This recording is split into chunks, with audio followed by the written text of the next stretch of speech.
Hello boys and girls, and welcome to my preview and predicted lineup for Arsenal's game against Wolves tomorrow night. And we are back in Premier League action, and I think it goes without saying that we need to start picking up points, especially at home.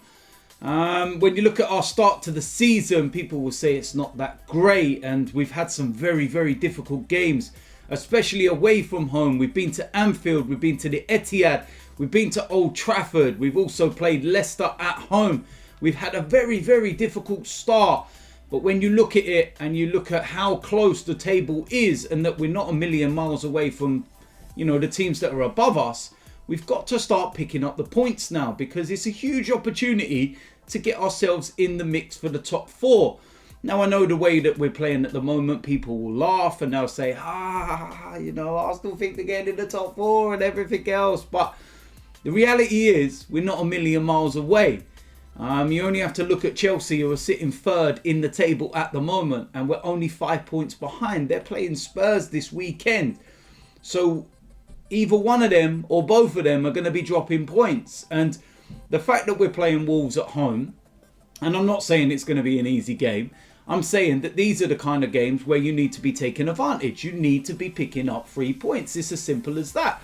Wolves are a very good team. We know what they're all about. We know the style of play that they have. But last time out at Molineux, we put in an exceptional performance. One of the better performances under Mikel Arteta towards the end of last season. Brilliant the way that we played. Things will be a little different this time because we're at home. So the system and the setup and the way that Wolves, will play will be different. But look, there's not a million miles between us in terms of them as a team. And this is the thing as well, when I say that, is that everyone raves about Wolves. Everyone talks about how great they are and how things are progressing and they're doing all these amazing things, etc. And even this season, people are not talking about them as being, awful and there's a problem and there's all these different kind of things. And to put that into perspective, is that Wolves are currently 1 point ahead of us at the moment, sitting 9th place in the table. But they've also only scored 9 goals this season. They've also conceded 10 goals this season. An identical record to ours. But yet, when you speak about our record, everyone talks about it as though the world's ending. But I don't see anybody mentioning it about Wolves. Now, on one hand, you can say Wolves, Arsenal, look at the comparison between the two clubs. Okay, granted. But then on the other, you want to say that Wolves are playing better than us and they're a better club than us and the manager's better than Arteta and all these different things. Again, this is what I talk about. The narrative that people like to spew, that they like to say, this, that, the other, when in reality, just look at some simple facts, all right? We got to get the victory. We've got a big chance of getting the victory. I don't know who's available and who's not. So the team selection is going to be, based on what I hope or what I feel is available. Don't know whether Thomas Partey is back yet. Haven't seen the latest press conference or anything at the time of recording this. So, if you do see this video and I pick a player that, ultimately cannot actually play because they're injured or whatever it might be, then just remember I recorded this before I actually saw any of the press conference and stuff. So, it's going to be a very interesting game. Like I said, last couple of games at the Emirates from Wolves, they've put in really good performances and we've had some problems. So we're going to have to sort that one out. And given the fact that we've got the North London derby next week, we've got Chelsea on Boxing Day at home. We've got Manchester City at home in the Carabao Cup as well. We've also got the likes of Burnley and Southampton coming to the Emirates in December. So it's a big, big opportunity. And we need to start sorting this home form out. It's, key to having a good season is a home form. And we've normally had really good home form. But lately, we've started to struggle. Teams set up with these low blocks and we can't break them down. Get an early goal in this game and it could really start to play into our hands. Formation, I think that Mikel Arteta is going to go with the 4-3-3. I don't think he's going to go with that 4-4-2 kind of formation that we went with the Europa League. I actually think that this is kind of what he will go with. Maybe a 4-3-3 that kind of converts into a 4-2-3-1. A similar kind of shape to what we had against Leeds United, maybe. So it's going to be very interesting. And with that said, let's go and get into the starting lineup. Starting off in goal, Leno, and a very straightforward decision. He was exceptional last time out against Leeds United. And I don't think I need to say any more as to why he starts the game. Now, in defence, first of all, right back position, Bellerin. And I don't think Cedric's done enough in the games that he has played. And I watched him in the Europa League on Thursday. And there's not anything to suggest he's knocking down the door. Ainsley Maitland-Niles, that's the frustrating one, because I think that he could make that position his own. But it's kind of stop-start with him. So for this, I'm going to go with Bellerin.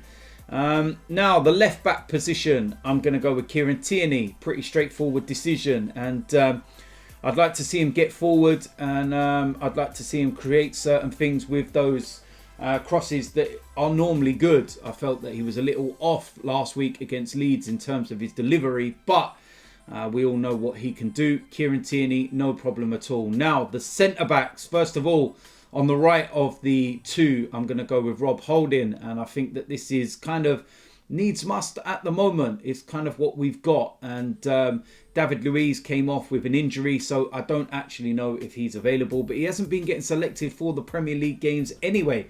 Mustafi, no, absolutely no chance. I've already expressed my thoughts and feelings on William Saliba, but he's not going to come straight into this game, is he? So Rob Holding, and I think that's a pretty straightforward one. Now, alongside him, Gabriel. And I think that against Leeds United, he had probably his worst game as an Arsenal player. And I say worst, maybe that's a little bit of a harsh word. But his performance was not up to his exceptional standards that he's had since he's joined the club. But it was still overall a decent enough performance. But hopefully he's got that one out of his system. And he's our best centre-back. It's as simple as that. So no issues, and yeah, he goes in there next to Rob Holding. Now, the midfield three. First of all, I'm going to go with Thomas Partey, and again, I don't know if he's available or not, but if he is, he starts. It's as simple as that. Do I need to explain why? No, he starts.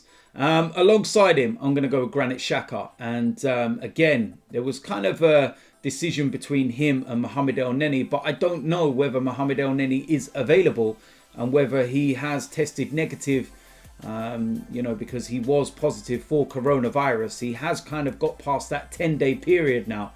So I suppose we'll find out very soon whether he's returned a negative test and whether he's available or not. But given that, I think that I would go with Granit Xhaka if Thomas Partey is playing as well.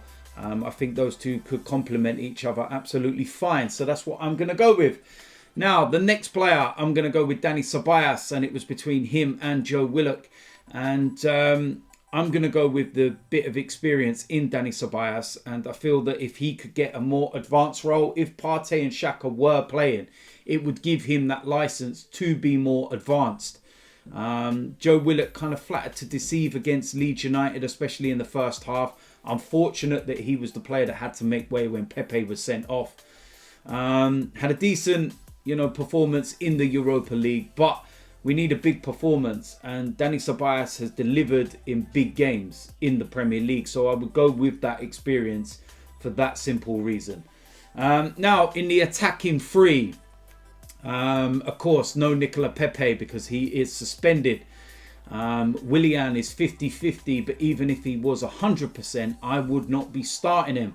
And on the right-hand side, I would go with Reiss Nelson. I think that he deserves an opportunity now. I feel that his performances in the games that I've watched him have been really good. He's been very direct, very aggressive, and I feel that he's knocking on the door. And I would start him for this game. Why not? Give him his opportunity. Let him go out there and do the things that Willian's not doing. He's had plenty of opportunities. So why not now give Reiss Nelson one? That's my opinion.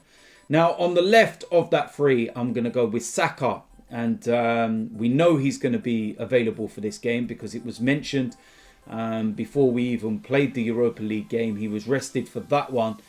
We saw how good he was in the 15-20 minutes against Leeds when he came on, and how direct he was and how better we looked missed a big opportunity, but he made himself available and he has to be in those positions to begin with. So no problem with this. Saka on that left-hand side. Now, in the middle, main striker, Pierre-Emerick Aubameyang. Very, very simple.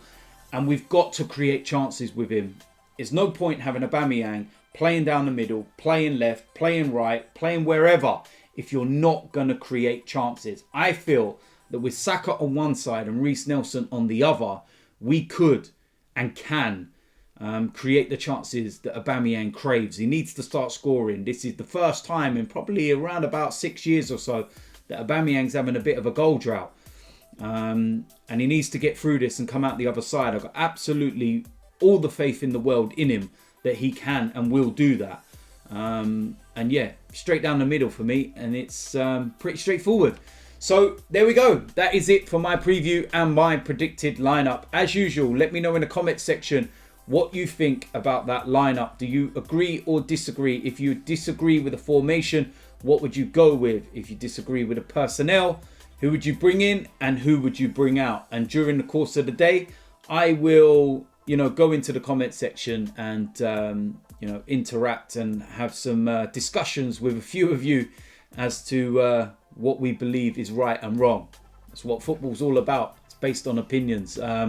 If you're new around here, hit the subscribe button, smash a like on this video, and I'll see you lot soon. I'm out of here.